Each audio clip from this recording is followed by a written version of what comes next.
Una ciudad industrial es un enorme artefacto productor de residuos.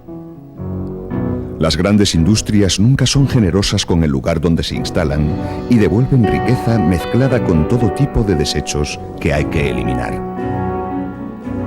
Pero los despojos industriales, aunque más espectaculares, no son los únicos que deben preocupar. La ciudad, cualquier ciudad, acaba siendo también una repetición de gestos cotidianos que en un lugar como Avilés, multiplicados por 100.000, convierten a sus habitantes en un manantial incontenible de residuos líquidos.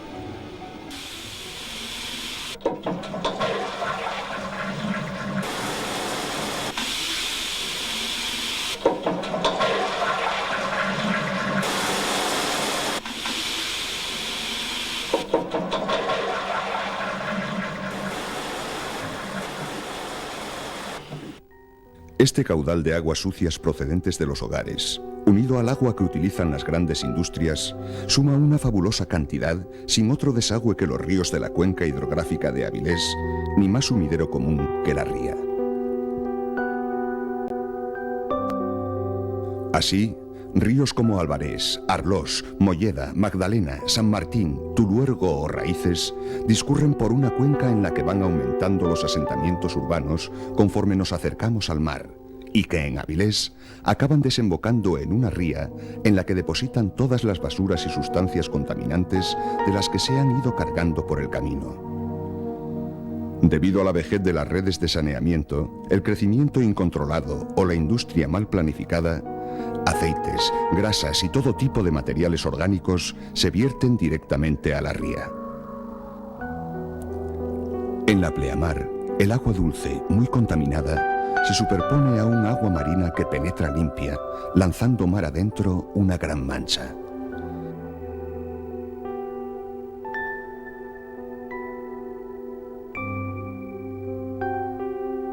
En la bajamar, la ría de Avilés es una enorme cloaca abierta.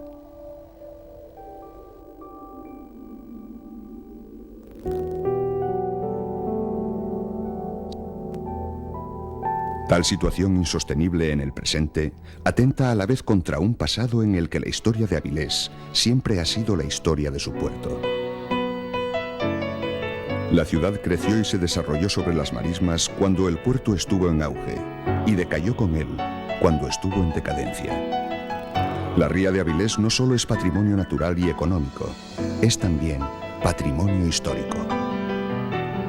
Y es que a pesar de su navegación siempre difícil, de que su escasa corriente se perdía en 1000 canales entre endiablados arenales y junqueras, y de que su gran barra y pequeño calado no lo hicieron nunca apto para buques de alto bordo, el puerto de Avilés fue el primer puerto de Asturias desde su glorioso pasado medieval como puerto de Oviedo hasta un incierto presente en el que todavía es primer puerto pesquero de la región.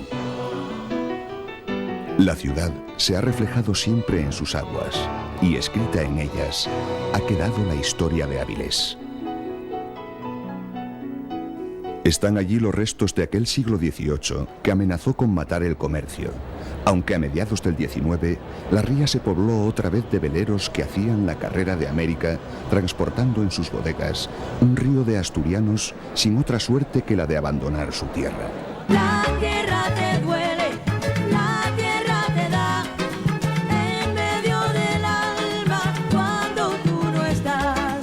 La tierra te empuja de raíz y cal, la tierra suspira si no te ve más. La tierra donde naciste no la puedes olvidar porque tiene tus raíces y lo que dejas atrás.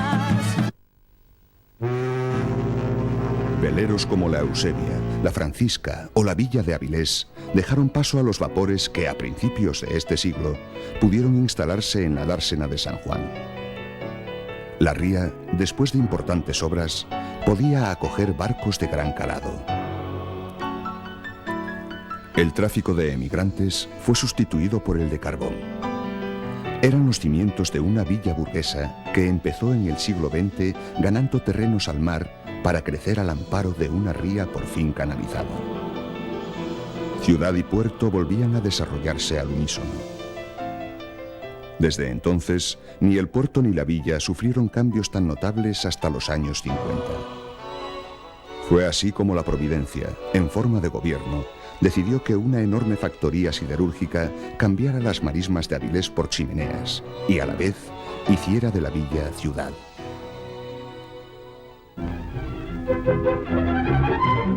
El puerto de Avilés compone siempre una bella estampa pesquera que, al encanto del paisaje, suma el esfuerzo de su laboriosidad. La empresa nacional siderúrgica construye aquí una gran factoría. Se iniciaron las obras en el segundo semestre del año 1951 y desde entonces se han movido más de 6 millones de metros cúbicos de tierra, 400 grandes cajones hincados por aire comprimido y más de 40.000 pilotes asientan las instalaciones.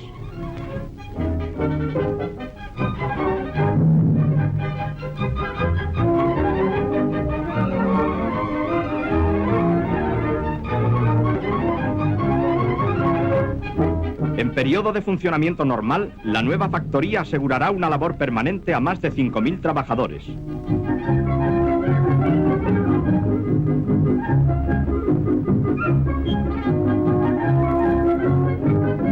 De sus talleres saldrán en su primera etapa 700.000 toneladas de chapa y perfiles laminados al año. Para ello será necesario el suministro de 3.000 toneladas de mineral y 2.500 de carbón por día. Una buena ayuda para nuestra industria. Descomunales obras y centenares de trabajadores llegaron en masa para la ocasión, convirtiendo el viejo puerto comercial en un puerto al servicio de la nueva industria. Todo empezaba a cambiar. Pero la historia, los festejos y la vida de la ciudad seguían latiendo en torno a su puerto. En la dársena de Avilés se celebra el segundo Festival Motonáutico Internacional. Las embarcaciones son lanchas rápidas de motor fuera borda. Intervienen en estas pruebas pilotos franceses considerados como verdaderos ases de la especialidad. Las motonaves van lanzadas a toda velocidad y el público sigue con el mayor interés las incidencias de la competición.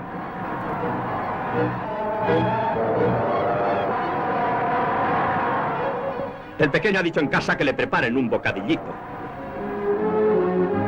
El dominio de los pilotos queda patente también en las ciabocas.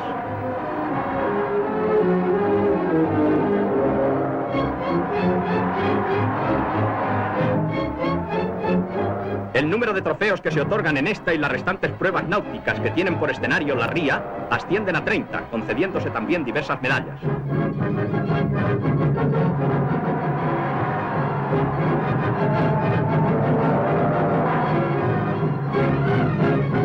El ganador obtuvo 925 puntos. Es el parisiense Luis de Santi, campeón del mundo. Luis Carnier, de El Havre, resultó triunfador en la categoría de 1000 centímetros cúbicos. El paso de los años fue borrando aquel progreso vertiginoso que se ha llevado la marisma, dejando solo una ría muerta. Es el momento de iniciar un proceso largo, complejo y costoso para sanear la ría de Avilés. Las obras del saneamiento se basan en la construcción de una red de colectores que recojan todos los vertidos actuales y, una vez tratados, los eliminen mar adentro. Se construirá así un colector industrial para conducir los vertidos de la margen derecha y un gran interceptor general en el que desembocarán todos los ríos que reciben los vertidos de la ciudad y que también serán canalizados. Esta enorme tubería cruzará el puerto para encontrarse en terrenos de la antigua marisma de Macua con el colector industrial. Allí, los residuos serán tratados en una depuradora. Finalmente, un emisario terrestre y otro submarino los lanzará lejos de la costa.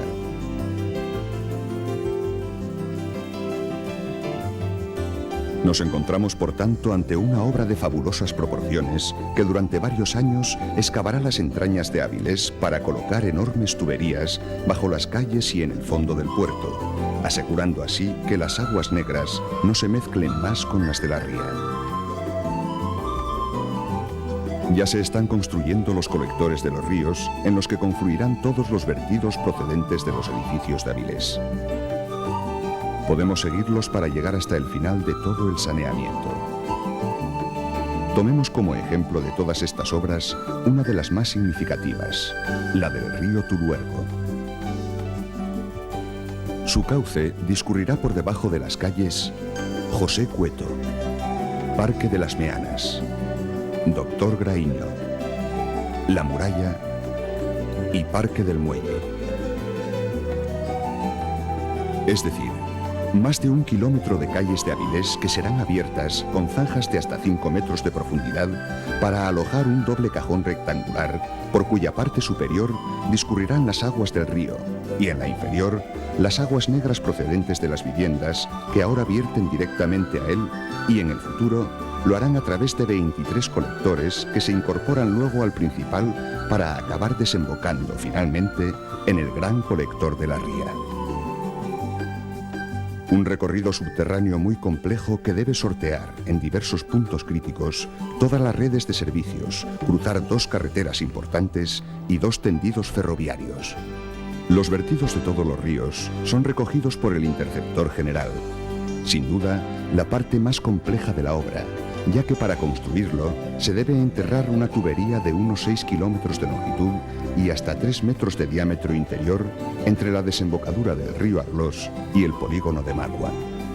Todas las aguas residuales procedentes de Avilés y también de zonas de Corbera y Castrillón se incorporan aquí en casi 30 pozos de registro y 10 aliviaderos de emergencia y son definitivamente impulsadas por una estación de bombeo para cruzar el puerto y llegar a la estación depuradora. La depuradora se encargará de recibir los caudales llevados por los colectores y liberar las aguas de la carga más contaminante para el medio marino, donde tendrán su destino final. Para ello, todo el caudal del interceptor será bombeado hasta unos enormes depósitos, los decantadores, en los que se hará reposar el agua hasta que los fangos se vayan al fondo. Una vez separados, los fangos serán completamente desecados y se prensarán para su almacenamiento y posterior transporte.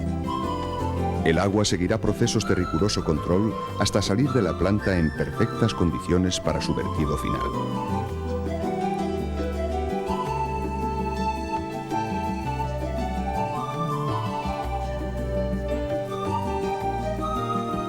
Desde aquí, las enormes tuberías de los emisarios cruzarán la loma que separa Macua de Xagó, llevando las aguas depuradas 3 kilómetros mar adentro, donde serán vertidas a 30 metros de profundidad. Se concluirán así estas largas y complicadas obras, cubriendo con ello 2 ciclos. El del agua, que en adelante seguirá su camino desde las nubes al mar, encauzada en condiciones óptimas para los usos de los ciudadanos de Avilés. Y el de la historia, a la que se dará una oportunidad para que los años venideros remedien la injusticia de una ría sacrificada por un dudoso progreso.